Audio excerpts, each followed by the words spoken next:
అయిపోయిందా స్కూల్? చూడు ఏం చెప్పింది టీచర్ ఈరోజు. ఏం చెప్పలే ఎందుకు?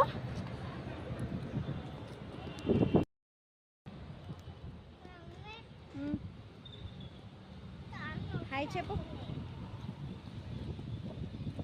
ఫస్ట్ డే స్కూల్లో ఏం చెప్పలే, సెకండ్ డే స్కూల్లో ఏం చెప్పలే. ఎందుకు అట్లా కుంటున్నావు? ఎందుకు ఏమేమి కాలుకి?